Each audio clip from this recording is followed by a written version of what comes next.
जो पुत्र अपनी माँ को अपने बाल बच्चों के सामने फटकारता है, दुत्कारता है, अपमानित करता है, माँ कुछ बोलती तो नहीं है, लेकिन माँ को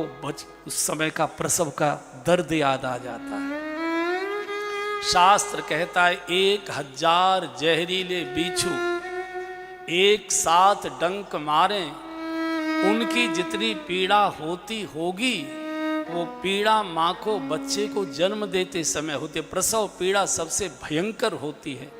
लेकिन माताएं उस पीड़ा को सहन कर लेती हैं प्रसन्नता से, क्योंकि भाव रहता है थोड़ी देर में गोद भरेगी, बालक गोद में आएगा। उसे नहीं मालूम है कि जिसके लिए मैं ये भयंकर प्रसव पीड़ा सहन कर रही हूँ, ये बुढ़ापे तक भी मुझे पीड़ित करेगा, पीड़ा देगा। बूढ़ी माँ कुछ बोलती नहीं,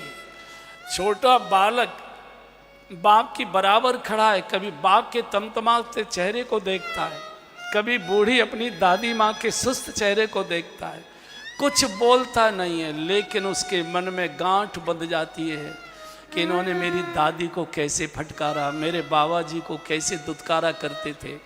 और यही बालक जब बड़ा होकर बाल बच्चेदार होता है और हम बूढ़े होते हैं, और जब ये बालक कुछ बोलता है और तुम बोलते हो खबरदार, ऐसे बोला जाता है, तो उस समय का उसे अपने पिताजी का वो चेहरा याद आता है कि तुम मेरी दादी जी को कैसे फटकारते थे, तुम मेरे बाबा जी को कैसे फटकार। कोई सेवा मत करिए, कोई सेवा मत करिए, लेकिन अपने हाव से, भाव से, स्वभाव से, वाणी से, तमतमाते चेहरे से, निकली हुई आंखों से फटकारिए मत। यही माता पिता की सबसे बड़ी सेवा, इससे बड़ी कोई और सेवा हो नहीं सकती। जब बेटा माँ को फटकारता है, उस दिन माँ भोजन नहीं करती, पूरे दिन रोती रहती है। जिसको लेकर मैं रात भर बैठा करती थी गोद में लेकर, यहाँ ले जा, वहाँ ले जा, यहाँ नजर उतरवा, वहाँ नजर उतरा, इस मंदिर में माथा टेकवा, उस मंदिर में माथा टेकवा। और पत्नी के सामने अगर कोई पुत्र अपनी माँ को फटकारता है तो माँ को लगता है धरती फटे और मैं